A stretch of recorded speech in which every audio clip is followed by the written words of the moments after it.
Sur cette chaîne, j'ai l'habitude de vous montrer de nouvelles IA, de vous montrer comment les utiliser, de nouvelles fonctionnalités. Eh bien, dans ce tuto, on va faire quelque chose de différent.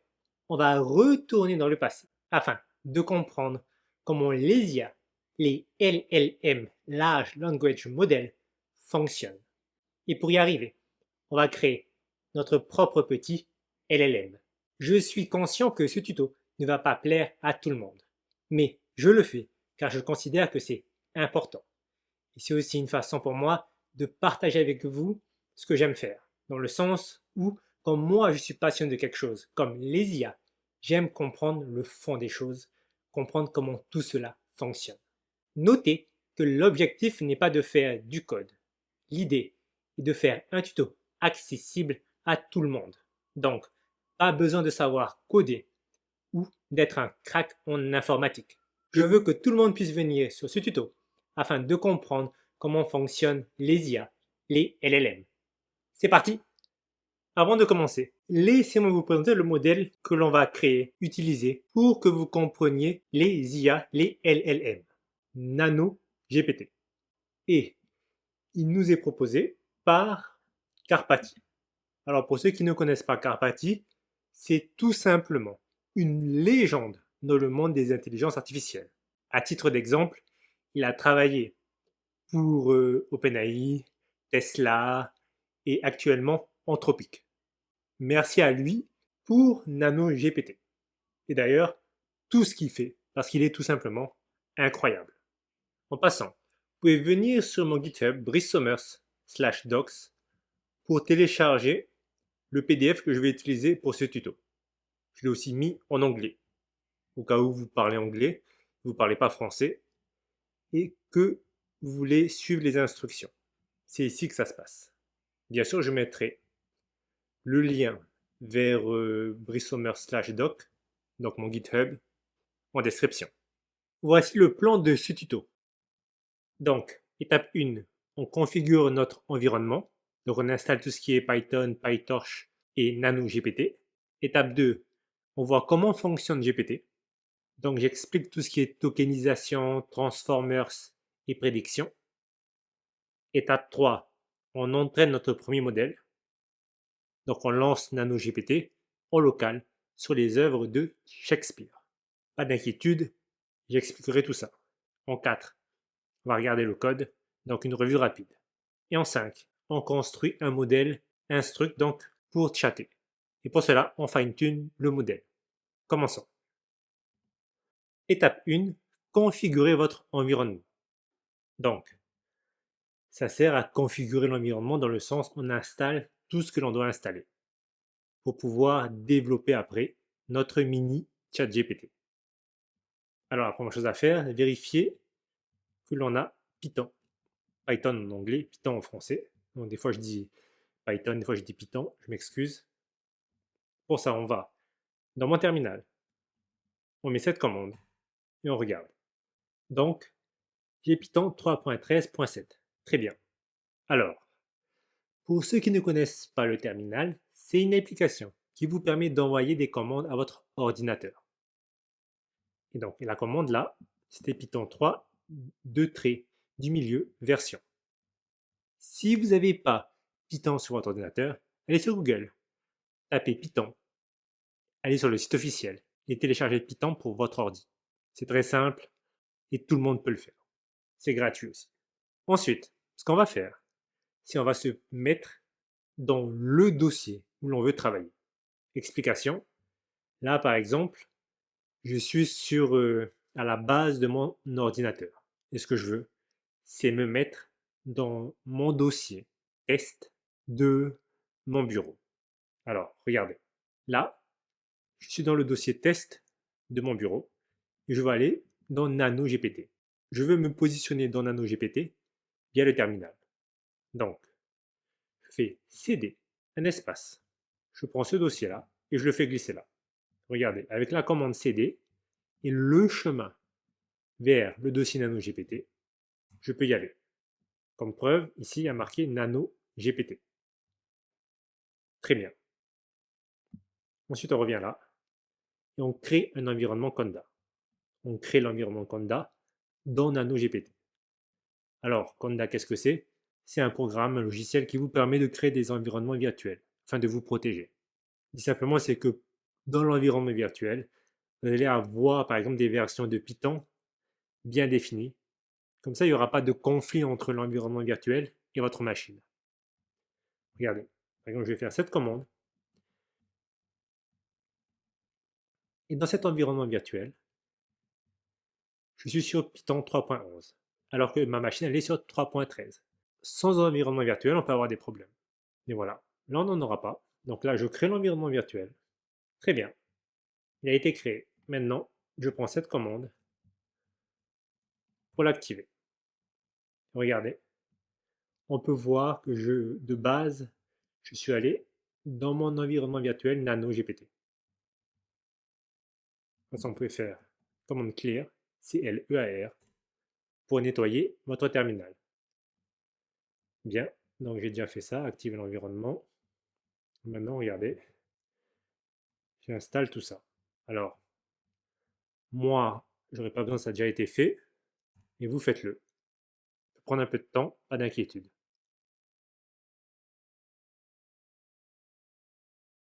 Très bien. Quand c'est terminé, faites un clear pour nettoyer. Maintenant, ce que l'on va faire, dans ce dossier Nano GPT, donc il n'y a rien, on va mettre le projet Nano GPT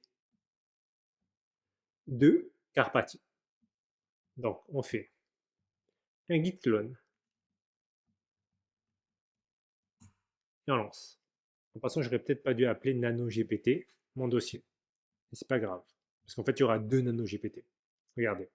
Dans mon dossier Nano GPT, il y a un autre Nano GPT. Mais tant pis. Maintenant, ce que je veux, je fais ls, je peux voir qu'il y a un dossier Nano GPT.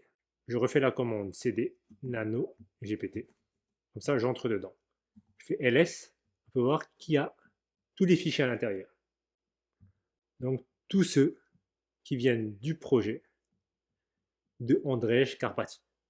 Parfait. Donc maintenant, on a tout ce qu'il faut pour commencer à travailler sur notre mini GPT, notre petit chat GPT. Je fais un clear pour nettoyer. En passant, si vous êtes sur Mac, vous pouvez vérifier la prise en charge du GPU. Donc, prenez toute cette commande, copier, coller, et vous voyez qu'il y a marqué true. Parfait, aucun souci. On va maintenant passer à l'étape numéro 2. Comment fonctionne GPT? Laissez-moi un petit peu vous expliquer tout ça. D'abord, la tokenisation. De toute façon, je vais changer token, je vais mettre tokenisation à la place, je m'excuse. Qu'est-ce que c'est? À quoi ça sert? Mais c'est qu'en fait, on a des mots qui se transforment en chiffres. Et pourquoi on fait ça? C'est parce que c'est beaucoup plus simple pour la machine, pour l'intelligence artificielle. Donc, qu'est-ce que l'IA fait? Elle prend ces tokens, donc ces chiffres, et elle trouve des relations entre elles. Regardez, là on est sur le site TickTokenizer. Si je mets bonjour, donc là on a bonjour, on a le token 8268. D'accord? Si je mets il était une fois. Donc on a tous ces tokens. En passant un mot, c'est pas forcément un token. Regardez celui-là, l'espace plus le E accent aigu, c'est le token 4046. TAIS, c'est le token 2629. Et aussi, en passant que vous soyez en majuscule ou en minuscule, c'est des tokens différents. Donc ça change. Donc regardez.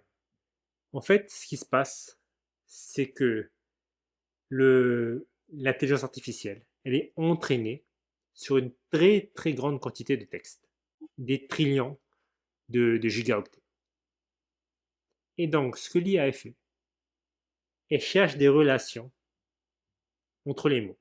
En fait, si elle lit beaucoup beaucoup de texte et qu'à chaque fois, après il était une, il y a le mot fois, donc il y a ces deux tokens l'un à côté de l'autre, il y a une relation. Et donc la probabilité que le prochain mot après une, ce soit fois, bien elle est plus élevée.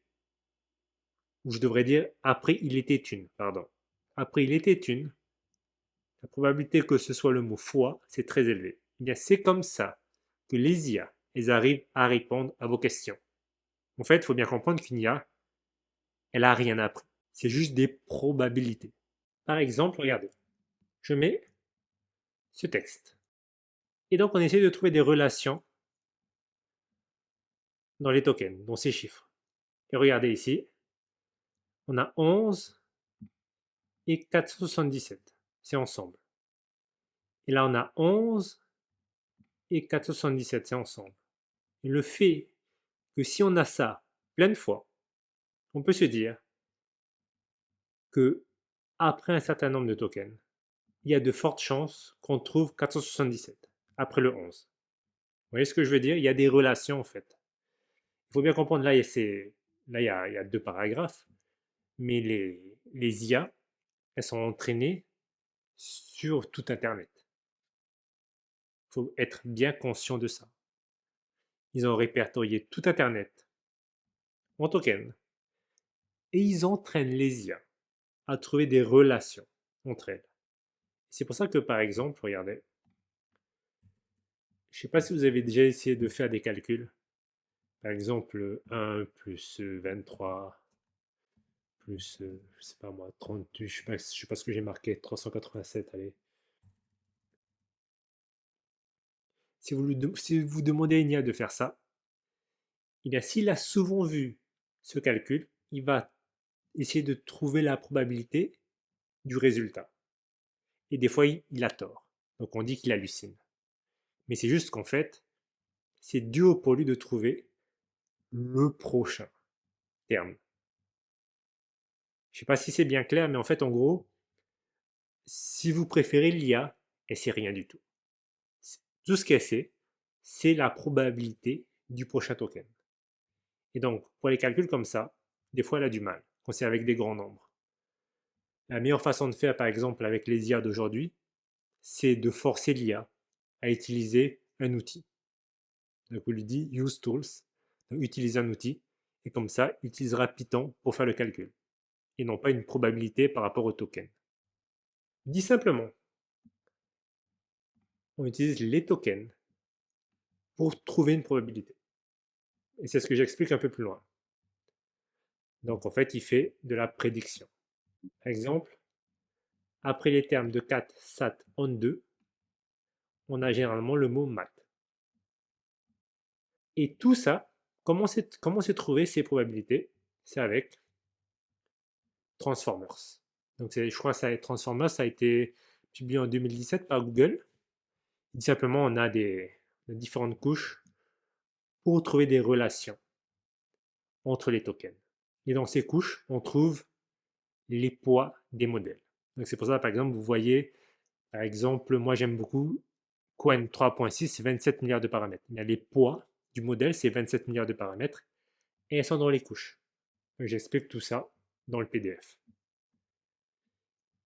Mais dit simplement, ce que vous devez comprendre, c'est que chaque IA est entraîné sur du texte.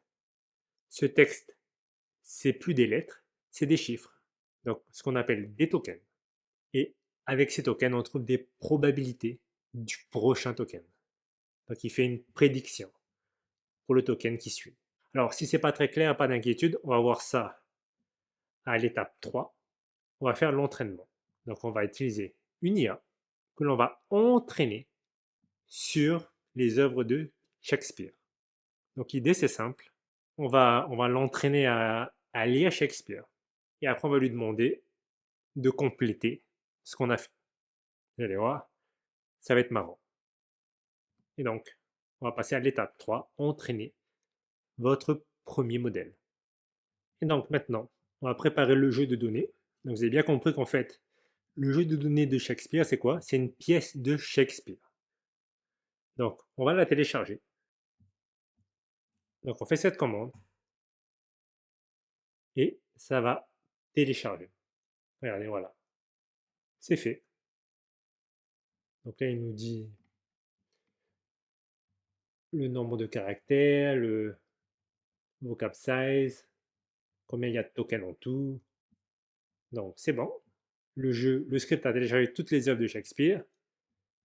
Ensuite, on entraîne le modèle. Donc, on va faire cette commande.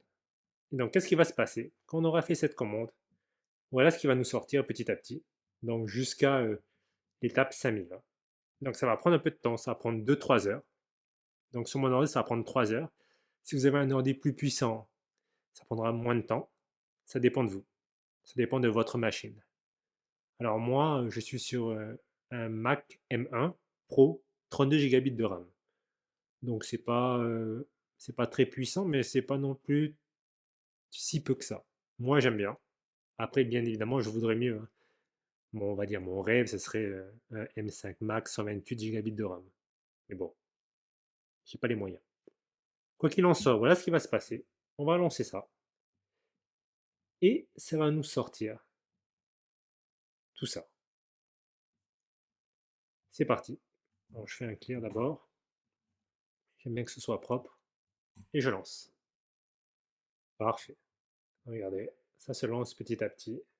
Très bien, il a terminé. Donc ça a pris environ 3 heures. Alors, ici en vert, c'est la même chose, juste que j'ai traduit en français. Je vais vous expliquer un peu ce qui se passe. Donc ITER, c'est les étapes. Il y en a 5000. Donc ça prend du temps. LOS, donc en fait c'est l'entraînement. La perte durant l'entraînement, time, c'est le temps. Combien de temps ça a pris pour chaque étape. Et MFU, c'est en fait le pourcentage d'utilisation de ma carte graphique. Donc là, c'est vraiment tout petit, vu que le modèle est petit. Donc c'est à peine 0,3%. Et ce qui est important en fait dans tout ça, c'est l'os. Donc la perte durant l'entraînement. Et en fait, ce qu'on veut, c'est que dans le temps, ça rapetisse. Donc au début, on était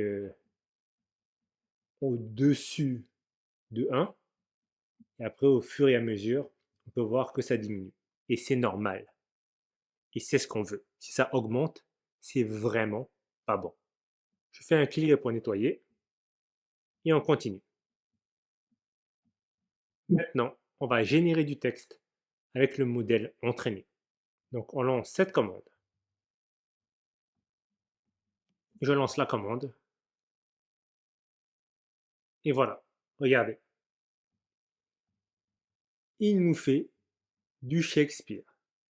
Très bien. J'adore. Alors c'est en anglais, désolé. Mais dit simplement, regardez, ce qu'il nous écrit, c'est pas en fait en gros comme on parle normalement. C'est clairement, ça a clairement été influencé par l'entraînement. Donc, ça fonctionne. Pour les personnes qui ne comprennent pas ce qu'il s'est passé, on a entraîné un modèle sur les œuvres de Shakespeare. Ensuite, on lui donne du texte et on lui dit continue. Et il doit continuer le texte avec le style de Shakespeare. Et c'est ce qu'il a fait. Très bien. Donc, je fais un clear. Et on passe à l'étape suivante. Étape 4. Comprendre le code. Et donc, on va se concentrer sur deux fichiers. Modèle.py, donc le cerveau, et train.py. Alors, .py, ceux qui ne connaissent pas, c'est des fichiers Python. Donc, là, je suis sur VS Code et j'ai ouvert NanoGPT. Donc, j'ai tous les fichiers. Donc, nous, on s'intéresse à modèle.py et à train.py. Alors, pas d'inquiétude, on va vraiment faire simple, hein. En fait, on a 4 classes qui nous intéressent dans modèle.py. Donc, le premier, c'est Casual Self-Attention. À quoi il sert? C'est le mécanisme d'attention. En fait, dit simplement, ce qui se passe dans Transformers, c'est que on donne plus d'attention, donc un poids plus particulier aux tokens qui reviennent souvent. Et ça nous sert à quoi? Ça nous sert à prédire le prochain token par rapport aux tokens qui se sont déroulés avant. Donc, les tokens précédents permet de déterminer le token suivant. Alors, pour rappel, les tokens, c'est les chiffres. C'est quand on transforme des lettres, donc du texte, en chiffres. Et après, on trouve des similitudes entre les tokens. Donc, deux tokens qui se suivent. Donc, il y a beaucoup de tokens qui se suivent. On a donc une probabilité pour le prochain token. Et tout ça, c'est dans ce mécanisme d'attention. Dans cette classe que l'on retrouve comment faire. Donc ensuite on a MLP. Donc j'explique, c'est un réseau simple à deux couches qui traite chaque token après l'attention. On peut le voir comme le modèle qui réfléchit à ce qu'il vient de remarquer. Après on a bloc et GPT. Donc si vous descendez, vous retrouvez les classes. Donc là la classe GPT et bloc. Je n'avais pas vu. Je suis descendu trop vite. Je m'excuse. Et voilà, ce sont les 4 blocs importants dans modèle.py. Après, dans train.py, ici, c'est en fait ce script qui exécute la boucle d'entraînement. Alors, j'ai expliqué en détail ce qui se passe. La logique centrale de l'entraînement tient en 4 lignes. Tout le reste dans train.py relève de la gestion, sauvegarde des checkpoints, toutes les 250 étapes. Journalisation de la perte, ajustement du taux d'apprentissage au fil du temps et changement, sauvegarde des points du modèle. Et donc, tout ça se retrouve principalement dans le modèle et train.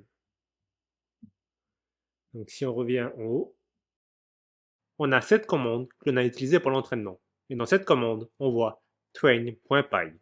En fait, on lance l'entraînement défini dans train.py. Et après, on a train Shakespeare char.py. Et dans ce fichier train Shakespeare char.py, j'ai en fait configuré ce que je voulais. Par exemple ici, éval intervalle égale à 250. Ça veut dire quoi? Ça veut dire que toutes les 250 itérations, le script évalue le modèle sur les données d'entraînement et de validation. Ici, par exemple, c'est le nombre total d'itérations. Donc, 5000. Et c'est pour ça que ça prenait autant de temps. Là, on a par exemple le nombre de layers. Enfin, on a beaucoup de choses ici pour configurer notre entraînement. Quoi qu'il en soit, les deux fichiers les plus importants, c'est train.py et modèle.py. Et vous retrouvez donc tout ça ici. Donc maintenant, passons à l'étape 5, construire le modèle instruct, donc le chat. Alors dans cette étape, ce que l'on va faire, c'est d'un modèle de base, donc ce que l'on vient de faire, on va créer un modèle chat, donc instruct. Néanmoins, il faut bien comprendre, on va prendre un modèle de base déjà fait, GPT-2, que l'on va fine-tuner pour avoir le style de réponse désiré. Alors, bien évidemment, vous vous posez sans doute la question, pourquoi on ne prend pas le nano GPT que l'on vient de faire? C'est un modèle de base. Alors, on ne va pas l'utiliser parce qu'il n'est pas assez entraîné. C'est un modèle de base qui fonctionne pour ce qu'on a fait de l'étape 1 à 4. Et pour l'étape 5, ça ne sera pas suffisant. D'où l'utilisation de GPT-2. Alors, pas d'inquiétude. Pour la suite, on va faire tout ça ensemble comme tout à l'heure. J'ai même créé ce projet Nano GPT-2 sur mon GitHub. Donc on descend, on va à Install et on fait un copier-coller. Donc qu'est-ce que ça fait? Ça télécharge le projet. Très bien. Ensuite, on va dans ce projet. Donc on fait la commande cd nano GPT-2. Parfait. Donc celle-là, on a déjà fait la deuxième. Maintenant, on crée un environnement virtuel comme tout à l'heure. J'avais utilisé Conda tout à l'heure. Maintenant, j'utilise Python. OK. Et j'installe ce qui est requis. Très bien. Je fais un clear pour nettoyer. Alors, je vais rapidement quand même vous montrer ce qu'il y a dans le dossier Nano GPT-2. Regardez, donc on a les données. C'est ça. Donc en fait, je simule une conversation entre un être humain et un assistant. L'assistant, c'est l'IA et l'humain, c'est nous. Donc vous voyez, j'ai tout plein de conversations, j'en ai 50. Et donc, on va entraîner, on va fine-tuner notre modèle de base avec cet input.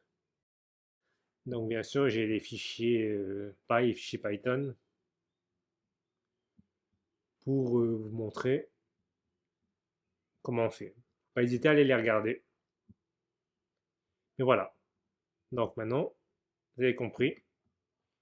J'utilise le fichier FineTune là, .py, donc mon script, pour entraîner mon modèle sur cet input. Donc je fais la commande. Pour ça, il y a 5 époches. Alors ça veut dire quoi? Ça veut dire qu'il va lire le input, donc les données, la base de données, 5 fois, pour entraîner le modèle à avoir le comportement que l'on désire.